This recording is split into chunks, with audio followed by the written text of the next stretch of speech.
और अब बात सबसे बड़े मेडिकल टावर की।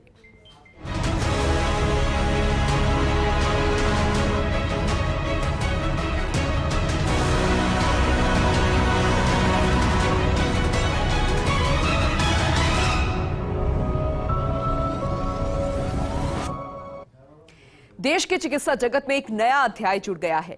राजधानी के सवाई मानसिंह अस्पताल परिसर में देश के सबसे ऊंचे मेडिकल टावर का मुख्यमंत्री अशोक गहलोत ने शिलान्यास किया। देश भर में अपनी तरह के इस पहले आईपीडी टावर के साथ ही हृदय रोग संस्थान का भी शिलान्यास किया गया। इस मौके पर आयोजित भव्य समारोह की गवाह चिकित्सा क्षेत्र की दिग्गज हस्तियां रही। देखिए फर्स्ट इंडिया न्यूज की ये खास रिपोर्ट।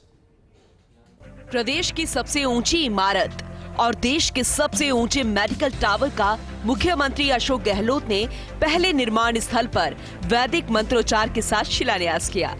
इस मौके पर मुख्यमंत्री अशोक गहलोत के साथ नगरीय विकास मंत्री शांति धारीवाल, चिकित्सा मंत्री प्रसादी लाल मीणा, जलदाय मंत्री महेश जोशी, विधायक अमीन कागजी और रफीक खान मौजूद रहे। सवाई मानसिंह मेडिकल कॉलेज के खेल मैदान में शिलान्यास समारोह आयोजित किया गया। इस समारोह में देश के चिकित्सा क्षेत्र की जानी मानी हस्तियों में से शामिल एम्स दिल्ली के निदेशक डॉक्टर रणदीप गुलेरिया, नारायण हेल्थ के chairman doctor Devi Prasad Shetty, Medanta medicity के CMD doctor Naresh Trehan, institute of liver biliary sciences के कुलपति डॉक्टर एसके सरीन और नीति आयोग के सदस्य वीके पॉल मौजूद रहे। इस मौके पर मुख्यमंत्री अशोक गहलोत ने संबोधन में अपनी सरकार की उपलब्धियां बताई। उन्होंने कहा कि निरोगी राजस्थान की संकल्पना को साकार करने के लिए सरकार ने चिरंजीवी योजना में सबको फ्री इलाज की सुविधा दी। सरकारी अस्पतालों में जांचें फ्री कर दी गई। निःशुल्क दवा योजना तो पहले से ही चल रही है। उन्होंने कहा कि आईपीडी टावर प्रोजेक्ट की शुरुआत का मैसेज पूरे देश में जाएगा।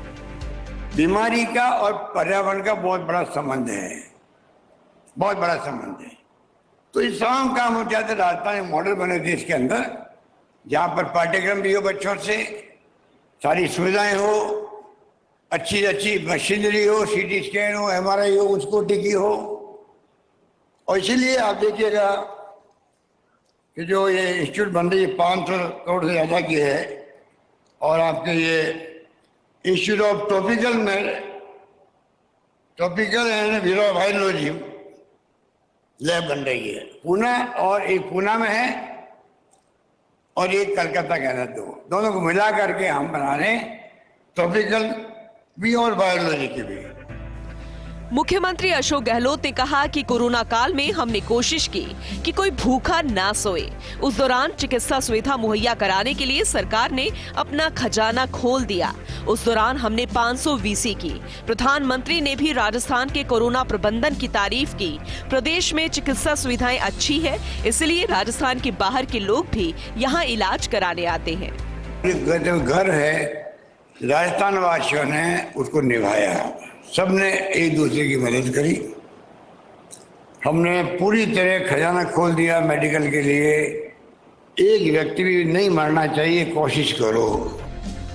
चिरंजीवी योजना पर बोलते हुए मुख्यमंत्री अशोक गहलोत ने कहा कि इस योजना को प्रधानमंत्री को पूरे देश में लागू करनी चाहिए। दुनिया में कई जगह सामाजिक सुरक्षा की व्यवस्था लागू है, देश में इसे लागू करना चाहिए। मुख्यमंत्री अशोक गहलोत ने कहा कि राइट टू हेल्थ का बिल विधानसभा में लाएंगे। हम राइट टू हेल्थ का बिल ला रहे हैं असेंबली के अंदर। स्वास्थ्य का अधिकार कानून ला रहे हैं।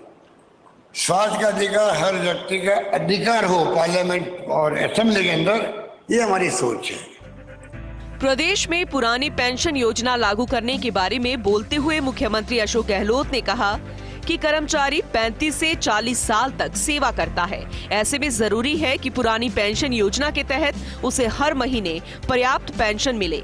मुख्यमंत्री अशोक गहलोत ने कहा कि चिकित्सा जगत की हस्तियों ने जो भी सुझाव दिए हैं उन्हें प्रदेश में लागू किया जाएगा। हमने हर जिले में नर्सिंग कॉलेज खोलने की घोषणा की है। सवाई मानसिंह अस्पताल चिकित्सा सुविधा के स्तर के मामले में एम्स के बराबर आ गया है। अगर उसके दिल में इनसिक्योरिटी रहेगी, पता नहीं रिटायरमेंट के बाद में मेरे पेंशन मुझे मिलेगी कि नहीं मिलेगी, कितनी मिलेगी, क्योंकि नई पेंशन योजना में पैसा 10% करता था, सरकार का भी करता था, जमा होता था और डिपॉजिट होता था शेयर मार्केट के अंदर, म्यूचुअल फंड के अंदर। अब शेयर मार्केट तो ऊपर नीचे होते रहते हैं कई कारणों से। आर्थिक मंदी आ गई तो कम हो गया, यूक्रेन का युद्ध हो गया तो कम हो गया। तो उस वक्त पता नहीं क्या स्थिति रहती है, कितनी पहले मिलेगी तो पता नहीं। आज हमने ओल्ड एज पेंशन लागू की, पूरे देश में उनका स्वागत हो रहा है। इस मौके पर नगरीय विकास मंत्री शांति धारीवाल ने कहा, केंद्र सरकार की आलोचना करते हुए उन्होंने कहा कि केंद्र की आयुष्मान योजना वर्ग विशेष के लिए है, जबकि राजस्थान सरकार की चिरंजीवी योजना सभी वर्गों के लिए है। आईपीडी टावर के बारे में बोलते हुए कहा कि सरकारी क्षेत्र में इस तरह की सुविधाएं देने वाला यह पहला अस्पताल होगा। ये प्रोजेक्ट नगरीय विकास के लिहाज से भी नए युग की शुरुआत करेगा। इस टावर ने शहर की नई स्काई लाइन तय कर दी है। इससे भविष्य में ऐसी बहुमंजिला इमारतें बन सकेंगी। आज ये जयपुर विश्व की पटल पर मेडिकल हब के रूप में विकसित हो रहा है, जहां पर निःशुल्क चिकित्सा सेवाएं उपलब्ध होंगी।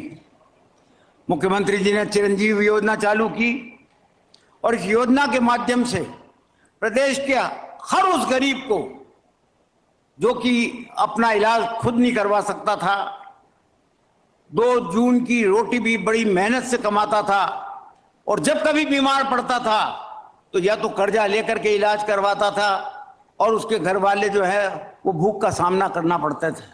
लेकिन जब से ये योजना चालू हुई, वह व्यक्ति चिरंजीवी योजना के माध्यम से अपना निःशुल्क इलाज करवा रहा है। नगरीय विकास मंत्री शांति धारीवाल ने कहा कि करीब 600 करोड़ रुपए के लागत के इस प्रोजेक्ट के लिए आवासन मंडल ने भी बड़ा आर्थिक योगदान दिया है। इस दौरान मंत्री शांति धारीवाल ने आवासन आयुक्त पवन अरोड़ा की तारीफ करते हुए कहा कि मंडल ने अपने कुशल वित्तीय प्रबंधन से 6000 करोड़ रुपया का राजस्व जुटाया है। सरकार सोच रही है कि आवासन मंडल का और किन कामों में सहयोग लिया जा सकता है। मैंने भरतिया जी, अनूप भरतिया साहब जो रिनाउंड आर्किटेक्ट है, मैंने उनसे बात की और प्लान करते करते करते कभी 300 करोड़, कभी 400 करोड़, कभी 500 करोड़ तक पहुंच गए वो प्लान। कहां से आएगा पैसा? मैं मुख्यमंत्री जी के पास गया, मुख्यमंत्री जी ने कहा तुम जानो तुम्हारा कामदार है, मेरी घोषणा है। मैंने कहा आपकी घोषणा है तो खाली नहीं जाएगी, ये बन के रहेगा। और नतीजा ये है कि इसके लिए पूरे पैसों का इंतजाम किसी भी प्रकार से हुआ, लेकिन हो गया। समारोह में चिकित्सा मंत्री प्रसादी लाल मीना ने कहा कि आईपीडी टावर देश में अपने तरह का अलग प्रोजेक्ट है। इससे निरोगी राजस्थान की सोच साकार हो रही है। 700 करोड़ की करीब ये आईपीडी टावर बनेगा, 24 मंजिल का होगा और इसमें 1200 बेड होंगे और सब तरह की सुविधाएं होगी, सब तरह के बेड होंगे। अतिरिक्त हमको 1200 बेड मिलेंगे और तो और एयर एम्बुलेंस की भी यहाँ पर हेलीपोर्ट होगा ऊपर। अपने आप में देश में पहला इस तरह का ये टावर बन रहा है, जो हमारे लिए मुख्यमंत्री जी की सोच का परिणाम है राजस्थान की जनता के लिए। मुख्य सचिव उषा शर्मा ने राज्य सरकार के कोविड मैनेजमेंट को बताया पूरे देश के लिए नजीर। उन्होंने कहा कि कोविड के समय दिल्ली में बेड नहीं मिल पाए तो उन्होंने अपने पिता को इलाज के लिए जयपुर भिजवाया।